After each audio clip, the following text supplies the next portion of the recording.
Great to have you back on the podcast, Brian. Now, just for those tuning in, Brian is the Dean of Research and Program Development at Mind Champs Preschool Limited. So tell me, Brian, firstly, let's discuss that statistic of 44% of adults reading to a literacy level of 1 to 2. What does that mean, and why do you think this statistic is so high? It's quite frightening.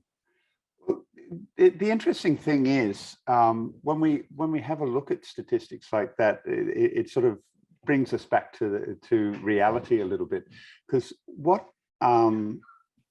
we find when we have discussions of literacy with children is we're always looking at statistics and saying how reading levels are going down, and children are nowhere near the readers that we were when we were their age, and all of those sorts of beliefs.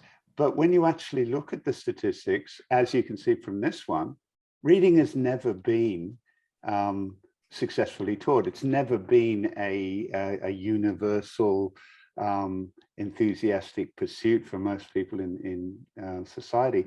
When we look at why it's important to have strong literacy skills for this generation, I mean, we can talk about why literacy skills are actually more important for this generation perhaps than they've ever been before, because literacy in young people is not just about being able to read text and make sense of it. It's about being able to think.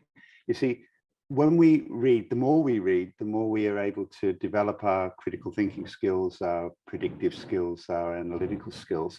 And in a world where the internet dominates and you have all the different, what do they call them? I've got a mental block this morning, but the conspiracy theories that decide whether somebody believes in, say, vaccines, or someone believes in the efficiency of a democracy or something like that. All of those require us to be thinkers. And the more that we're dominated by an internet which doesn't really test any of the information that's on it, the more we have to develop the thinking skills, the critical thinking and analytical thinking skills.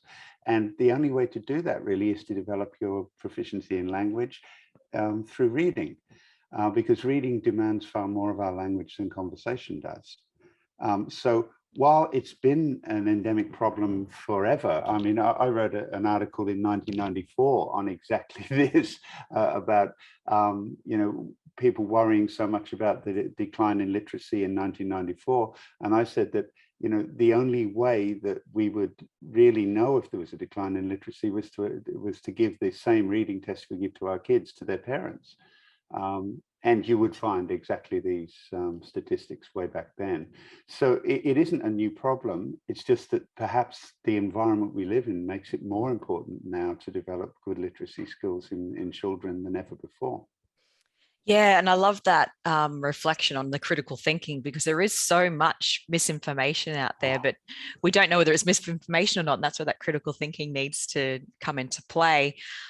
Because I guess, adults are impacted and affected by having low literacy levels. How do you think that impacts their lives? Because I guess, nothing's worse than you don't understand when your child's homework comes in and you can't help them. And you're homeschooling grandchildren right now. So I'm sure you're going back to a few things. You're like, oh, goodness me, how did we do this? I can't remember. So, I guess adults living with low literacy, how do you think that's impacting their lives?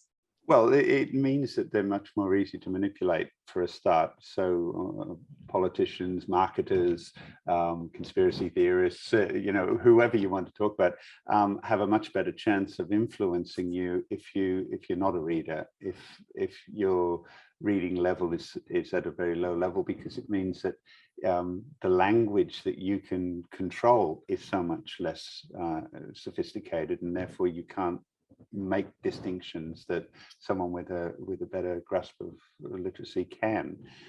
So you're much more likely to be influenced. And of course, it then becomes a cyclic thing, because if you have parents who don't read, then you have children who don't read. And therefore, the cycle keeps going. Families that read have children that read, and those children have children that read, and you get this differentiation between families, which is unnecessary, because anybody can learn to become a great reader, and an enthusiastic one. Yeah, I agree. I mean, I think in this day and age, we can learn so much through, you know, through online, through reading articles and through books and things like that. I think it's we're in such an opportunity state of the world right now where we can learn so much if we have that thirst for knowledge and that thirst for reading. How do you think we can improve this statistic for future generations, including our own children? I mean, like you said, monkey see, monkey do. I'm an avid reader, so my children are as well, but I know that's not the same in every household. Yeah, and as I said, it never has been. So basically what we have to do is to make reading something that a child from the very beginning, from almost from birth, well, definitely from birth, finds as a part of their life an enjoyable, exciting, engaging, and nurturing part of their life.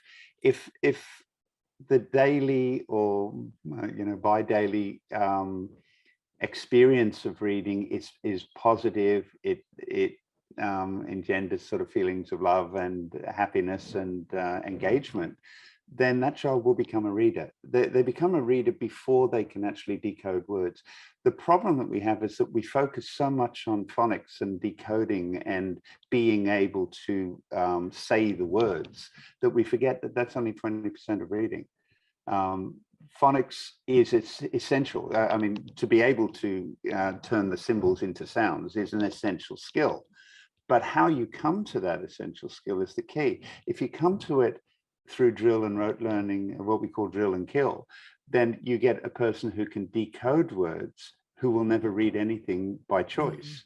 They are not a reader, they are a decoder, and they are the people who end up in that below the 44% statistic, because reading, like anything else, is improved through practice, and if you don't practice, you don't get better at it. So how can we, I guess, encourage children to read more? Is there any advice and tips there? I'm grateful, because my husband's not a reader and I'm a reader, and thankfully both my kids, they love reading. Have you got? I don't know how I've done it though. So have you got any tips for those listening as to how you can encourage your children to get more into reading? Yeah, there's a few very simple things. I have a sort of 5-point approach that I tend to share with parents when we talk about it. The first one is to basically read with your child. And there's a difference between reading with your child and reading to your child. Reading with your child is basically to encourage them to put themselves into the story or the book that you're reading, to ask what we call generated questions which generate an answer as opposed to a yes or no. So a question like, how do you think Chester feels when he sees this? Or what would you do if you came to face to face with the Gruffalo? Or, do you think Elise was right to do that? So you get children thinking about what the story is about. So they put themselves into the story. You can only do that if you read with them, if you make them a part of the process. It's very tempting to sit there and read the words on the page to a child, and that will satisfy for about 2 minutes. As many parents will realize that the attention span disappears very quickly if all they're being asked to do is be a passive listener. But if you start asking questions, if you use the pictures, you don't forget that the children's picture books are designed to develop visual literacy as well as language literacy. So you talk about the pictures, you ask questions. If it's a very small child, you can just get them to name what you point to, or point to what you name, to tell you something about the illustration that's there. What do you think? Those same questions, what does Chester look like in this picture? What's he feeling? Why do you think he's feeling that way? So you get that involvement, but that's reading with a child. And it's the interaction that makes reading fun, not being an audience to a storyteller. If you're a really good reader, then storytelling can be exciting as well. as a part of the process of actually putting on the voices and acting things out. But then you get the child to do the same thing. If you've read the book a couple of times, then the child knows some of the lines, especially if it's a really well-written picture book and it's got the repetition and the patterning of language in it, that the child can then start to predict what the next thing might be, or remember what it was last time they read it, and then they can give you back some of that. That's reading with children, and that's a really important start. And the next thing is, as we talked about, being the example. Albert Schweitzer once said that adults teach children in three important ways. The first is by example, the second is by example, and the third is by example. Which I thought was a really good one. But my favorite statement on that was Robert Fulghum. I don't know if you know him. He wrote All I Really Need to Know I Learned in Kindergarten, which is a great book. But he said this. He said, "Don't worry that your children never listen to you. Worry that they're always watching you." Ooh, that's a good one. Telling kids that reading is important when you never read a book is a bit like standing there with a cigarette in your hand and saying smoking's bad. It doesn't, the two things don't gel, and children are very quick to pick that up. So you've got to make books an integral part of the fabric of your life together. You should have at least half an hour a day where it's just you, your child, and a book, or 10 books, or however many they want. And it's working when they go to the bookshelf and bring back their favorite book and ask you to read it. That's when it's starting to work. If you have to drag them there and sit them down and say, this is good for you, then it's not working. So it's got to be a part, and they've got to see you reading, not just reading with them, but they've got to see that reading is an important part of your life, whether it's a newspaper or a magazine or a book or whatever. Have a time where you read what you want or need to read, and sit down and have them read their book, even if they're not yet at the decoding stage. They still love. I've got a 2-year-old at home who we've got a whole library of first reader books in our bedroom, and what happens is she runs across to the bookshelf, grabs it, comes on the bed and points to each of the pictures: apple, shoes, coat, hat. It's reading. It's not narrative, it's not story, but it's reading. She understands that what's on the page, it's pictures for her, it's not the words, obviously, but that what's on that page is important. It's knowledge, it's recognition, it's pattern recognition that becomes reading as time goes on, but only if she goes to that bookshelf and picks up the books. The third thing is that it doesn't have to be books. It doesn't have to only be books, rather. You can, you see, there's a statement by the British educationist James Britton, who he said, reading and writing floats on a sea of words. And what he meant by that was that we only come to reading by being masters of the spoken language, living in an environment where words are important. So when it comes to language, speaking to children, reciting poetry to children, reading things aloud, looking at environmental language on signs. And I mean, there isn't a kid in Australia who doesn't drive past the Golden Arches and say McDonald's. I mean, they understand that language, written language, means something from the very beginning. So you make the most of that. You have games in the car where you point to things and or when you're out walking or when you're in the park, you read the signs together and talk about why the sign's there or whatever it happens to be. Get children to understand that written language is a part of their environment, a part of their life. So supermarkets, advertising billboards, any of those sorts of things. So get kids to recognize that there are words all around us. And the last thing basically is to be present in your children's lives. It's too easy, and we've got so many demands on our time and so many extraneous places where where our attention is taken. So when you and your kids are together, be truly together. Resist looking at your phone or your iPad or whatever it is. We managed to exist for thousands of years without being umbilically connected to the internet. The more time we spend with our children face to face, language only works face to face, by the way. Children don't learn language unless there is another person, and I'm talking about the mastery of language and the more complex aspects of language.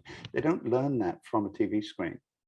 All of the science shows that when children are watching a TV screen, even if that is designed as a language exercise, they pick up virtually nothing. But if you do exactly the same thing face to face with a real person, then it connects. Our brains are wired to learn socially. So therefore, our job, our duty as parents is to be social with our children. And that means putting the phones away.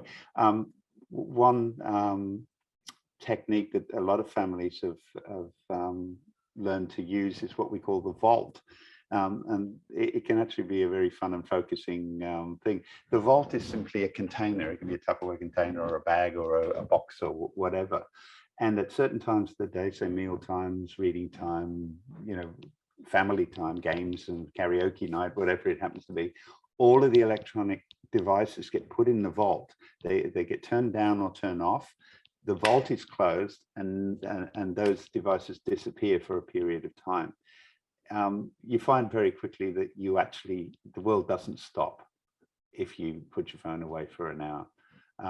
And that with no digital distractions, everyone's free to talk. They share stories about their day, they tell jokes, they solve riddles, and of course they read.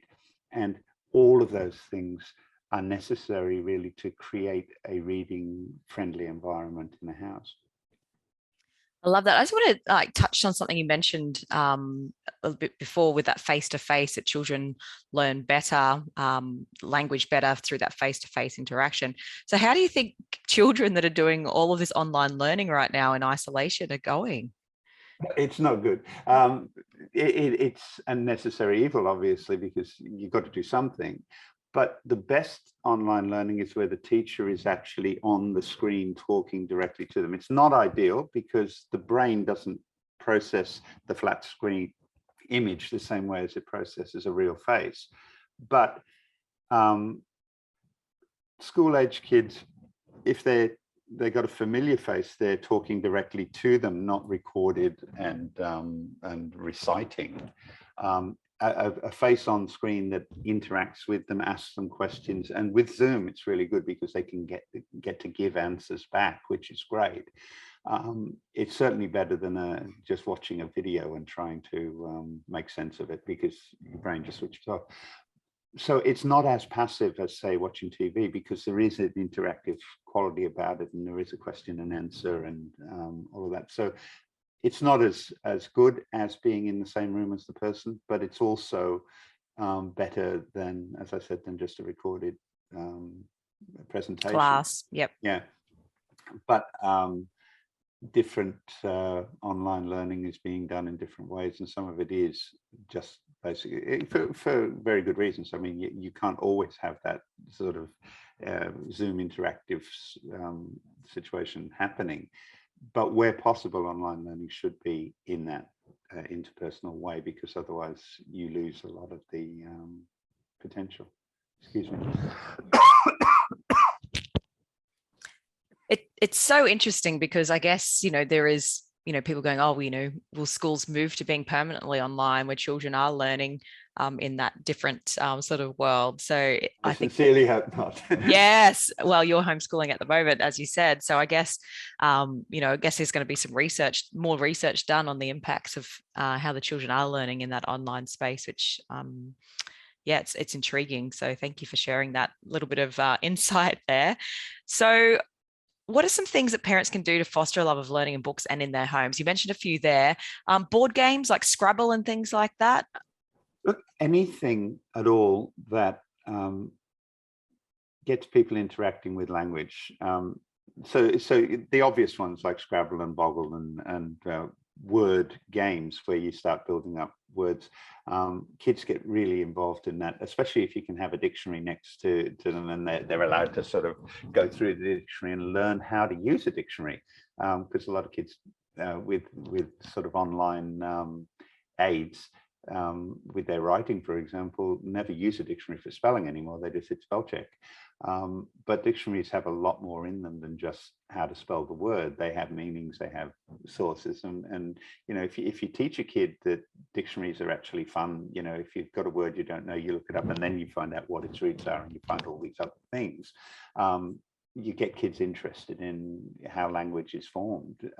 That's for a little older kids, obviously, not for preschoolers, but all of those sorts of things.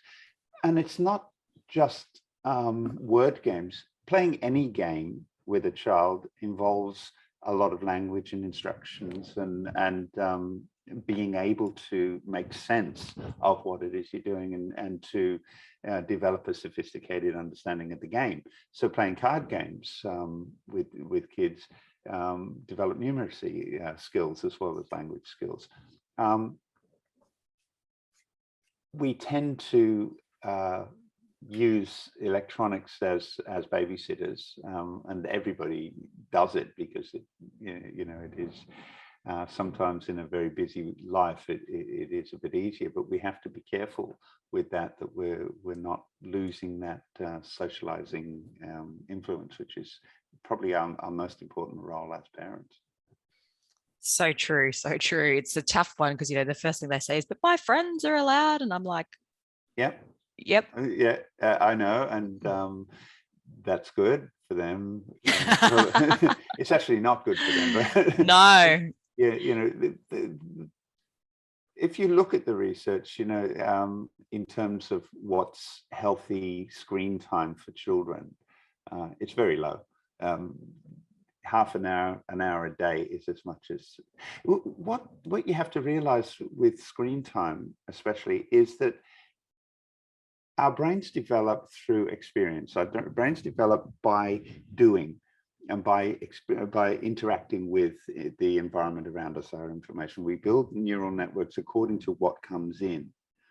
And the problem that most people don't realize about screen time is that watching a screen changes your brain function. It actually, if you're watching television, for example, after I forget what the exact time is, but it's less than 15 minutes. Your brain rhythms, your brain waves actually switch over to a passive mode, and they become, you stop thinking in the same way. And if you've watched television for 2 or 3 hours, it takes the brain a certain amount of time to come back to normal function after you've switched the TV off. So you are actually affecting the way that the brain is operating when you're on screen. So the longer you're on screen, the more the habit of passivity is ingrained into the neural networking of your brain.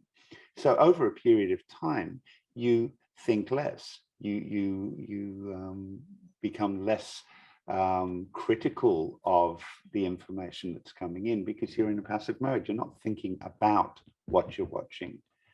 Even if you're watching documentaries and educational stuff, it still switches off the critical faculties of your brain, the actual interactive faculties of your brain, because there's no social interaction.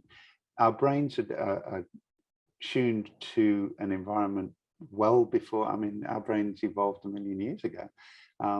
They haven't changed all that much in 1 million years, and they were attuned to reading the social signals and interacting with people because there wasn't anything else to interact with. And that's how our brains are wired. So when they become hijacked by a technology which isn't social interaction, then they switch into a different mode and don't work as effectively, basically. It's so intriguing, and you and I always seem to go down a rabbit hole. And